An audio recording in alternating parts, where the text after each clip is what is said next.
గగన్ ఇంటికి చరణ్ వస్తాడు.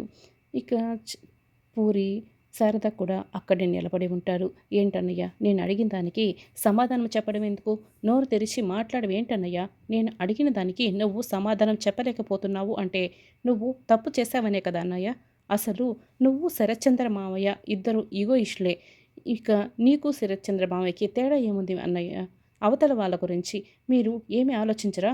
Dance academy పెట్టడం భూమి కల అని నీకు కూడా తెలుసు కదా అన్నయ్య. భూమి చెప్పకుండా డాన్స్ అకాడమీకి వెళ్ళినప్పుడు భూమి ఖచ్చితంగా తిరిగి వస్తుంది, తాళి కడతాను అని నువ్వు పెళ్లిపీటల మీదే కూర్చున్నావు. హీరోలాగా మాట్లాడావు. అది కూడా కరెక్టే అన్నయ్య. మరి భూమి తిరిగి వచ్చింది కదా, ఎందుకు తాళి కట్టలేదు? అంతలా మామయ్యని నువ్వు భూమిని ప్రేమించావు కదా, మరి భూమిని కూడా ఎందుకు అంతలా మాట్లాడావు? నీతో విరోధం పెట్టుకోవడం మామయ్య తప్పే చేసుండొచ్చు, కానీ భూమికి అంతలా శిక్ష వేస్తావా అని చరణ్ ఇక గగన్ని ప్రశ్నిస్తూ ఉంటాడు. మాట్లాడనయ్యా, నేను అడిగిన దానికి సమాధానం చెప్పు. నేను అడిగిన వాటికి నీ దగ్గర సమాధానం లేకపోతే శరత్చంద్ర మామయ్యలాగే నన్ను కొట్టి పడేసాయి, లేదంటే నన్ను కొట్టి బయటకు గెంటేసాయి. నాకు తెలుసన్నయ్యా, భూమి శరత్చంద్ర మామయ్య కూతురని తెలిసిన తర్వాత నీలో ఉన్న ప్రేమ చచ్చిపోయింది.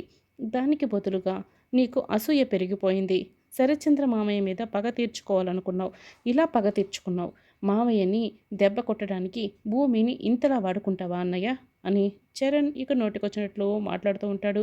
అప్పుడే శారద చాలా బాధపడుతూ, చెర్రి, మీ అన్నయ్య ఎలాంటి వాడో తెలిసి కూడా దారుణంగా నిందిస్తున్నావు అని శారద అడుగుతూ ఉంటుంది. ఇందులో నిందించడానికి ఏముందమ్మా, మనం ఎలాగూ అడగలేము, చెర్రి అన్న అడగనివ్వు అని పూర్ణి అంటుంది. అయినా అడిగిన ప్రతి మాటకి అన్నయ్య సమాధానం చెప్పలేకపోతున్నాడు అంటే చెర్రి అడిగినవన్నీ కూడా నిజమనే కదా అర్థం అని పూర్ణి చెప్తుంది. నా కొడుకు అలాంటి వాడు కాదు. భూమి అంటే వాడికి ప్రాణం. అలాంటి గగన్ తనంతట తానే ఈ పెళ్లిని ఆపేసుకున్నాడు అంటే దానికి బలమైన కారణమే ఉండి ఉంటుంది. నాన్న గగన్, ఈ అమ్మ అడుగుతుందిరా, ఈ పెళ్ళి ఎందుకు ఆపేసుకున్నావో చెప్పు, చెప్పరా అని శారద గగన్ గడ్డం పట్టుకొని మరీ బతిమలాడుతూ అడుగుతూ ఉంటుంది. గగన్ ఇక బాధపడుతూ గుండెలు పగిలేలా ఏడుస్తూ ఉంటాడు. ఒకసారిగా శారదని హక్ చేసుకుంటాడు. ఇక మరింత ఏడుస్తూ, నేను ఆపుకోలేనమ్మా, ఈ పెళ్ళిని నేను ఆపుకోలేదు, ఆ భూమినే ఈ పెళ్ళి ఆపుకునేలా చేసింది అని గగన్ అనడంతో ఇక శారద అందరూ కూడా విని షాక్ అవుతూ ఉంటారు. నాతో పర్సనల్గా మాట్లాడాలని పక్కకు తీసుకెళ్ళి ఏం మాట్లాడిందో తెలుసా అమ్మా? పెళ్ళయిన తర్వాత ఇల్లరికం వస్తావా అని నన్ను అడిగిందమ్మా అని భూమి మాట్లాడిన మాటలన్నిటిని కూడా గగన్ చెప్తూ ఉంటాడు. అలా ఇల్లరికం వస్తేనే పెళ్లి చేసుకుందాం అని నాతో చెప్పిందమ్మా. ఇప్పుడు చెప్పరా చెర్రి, ఎవరిని మోసం చేశారు? ప్రేమించుకుంటున్నాం ఇన్ని రోజులు, ఈ నిజం నాకెందుకు చెప్పలేదు? ఇప్పుడే ఎందుకు చెప్పింది? పెళ్ళికి ముందు ఈ కండిషన్ ఎందుకు పెట్టింది? వాళ్ళ నాన్న కాళ్ళ దగ్గర నన్ను కుక్కలా కట్టేయాలనుకుందా? లేకుంటే వాళ్ళ నాన్నకి బదులుగా నా పైన తను పగ తీర్చుకోవాలనుకుంటుందా? భూమి ఇలా కండిషన్ పెట్టింది, అందుకే నేను పెళ్లి చేసుకోనని చెప్పొచ్చు. ప్రేమించాను కదా, నలుగురి ముందు తన పరువు తీయలేక నేను అలా మాట్లాడాను అని గగన్ అంటాడు. ఇక చరణ్ అయితే ఒక్కసారిగా చాలా చాలా బాధపడుతూ, ఐఎమ్ సారీ అన్నయ్య, ఐఎమ్ సారీ, నేను నిన్ను తప్పుగా అర్థం చేసుకున్నాను అని గగన్న గట్టిగా హక్ చేసుకుంటాడు. చరణ్ కూడా ఇక బాధపడుతూ ఉంటాడు. గగన్ అయితే బాధపడుతూ ఉంటాడు. గగన్ మాటలు విన్న శారదా పూర్ణి కూడా చాలా చాలా బాధపడుతూ ఏడుస్తూ ఉంటారు. శారదా పూరి కూడా గగన్ దగ్గరికి రావడంతో గగన్ ముగ్గురిని కూడా హక్ చేసుకొని చాలా చాలా బాధపడుతూ అందరూ కూడా ఏడుస్తూ బాధపడుతుంటారు. ఇక భూమి గదిలోకి వచ్చని బాధపడుతూ ఉంటుంది. శరత్చంద్ర తలని మురుతూ, ఊరుకో భూమి, ఇప్పుడు ఏమైంది, పెళ్ళి ఆగిపోయింది అంతే కదా అని ఓదారుస్తూ ఉంటాడు. మనకు పెళ్ళి మాత్రమే ఆగిపోయింది బావా, కానీ భూమికి ప్రేమించింది కదా, వాణ్ణి గగన్ గారిని చాలా చాలా ప్రేమించింది కదా, ప్రేమించిన ఆడపిల్ల మనసు అంత తేలిగ్గా ఊరుకోదు బావా అని అపూర్వ అంటుంది. విడాకుల విషయం గుర్తు చేసుకొని భూమి కోపంగా రగిలిపోతూ అపూర్వ వైపు చూస్తూ ఉంటుంది. తప్పదమ్మా భూమి, నువ్వు ఆ గగన్ గారిని మర్చిపోవలసిందే, ఇక తప్పేది ఏమీ లేదు అని అపూర్వ చెప్తుంది. చూడు భూమి, నువ్వు ఆ గగన్ గారిని అస్సలు పట్టించుకోకు.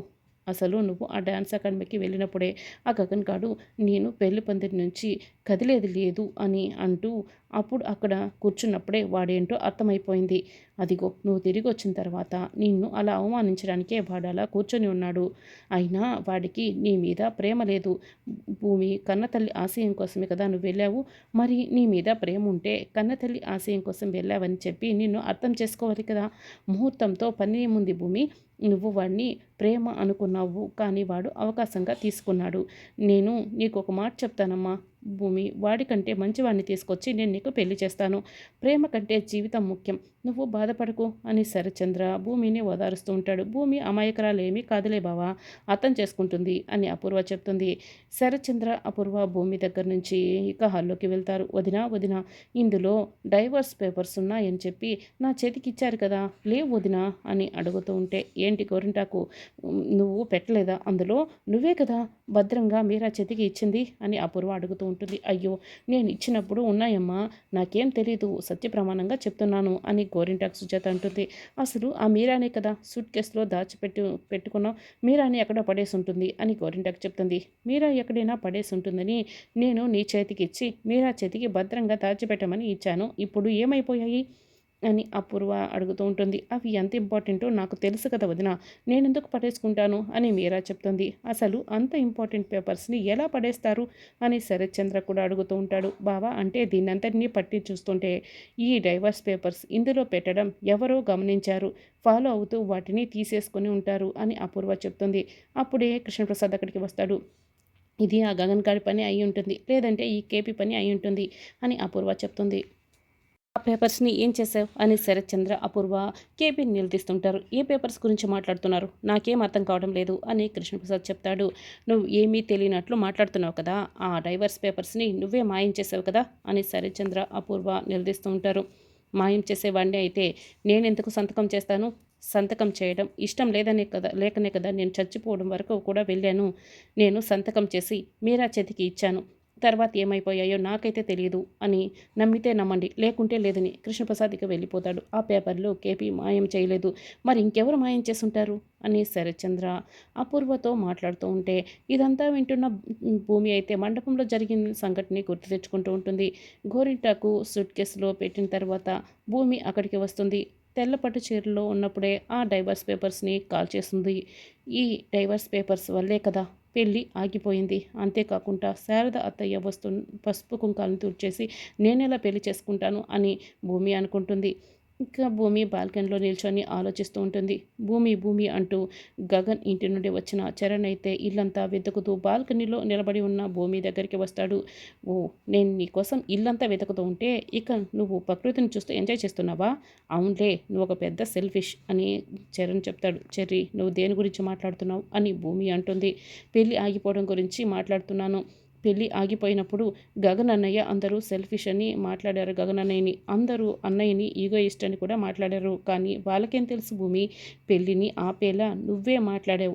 అందుకే అన్నయ్య పెళ్ళిని ఆపేసి వెళ్ళిపోయాడని నాకెలా తెలిసిందని అనుకుంటున్నావా భూమి అని చరణ్ అడుగుతూ ఉంటాడు. అన్నయ్యతో మాట్లాడిన తర్వాతే తెలిసింది, ఇదంతా నీ ఘనకార్యమని అర్థమైంది అని చరణ్ చెప్తూ ఉంటే, చెర్రీ, ఒకసారి నేను చెప్పేది విను అని భూమి అంటుంది. నువ్వు ఇంకేం మాట్లాడకు భూమి అని చరణ్ కోప్పడుతూ ఉంటాడు. అన్నయ్య నిన్ను ప్రాణానికి ప్రాణంగా ప్రేమించాడు.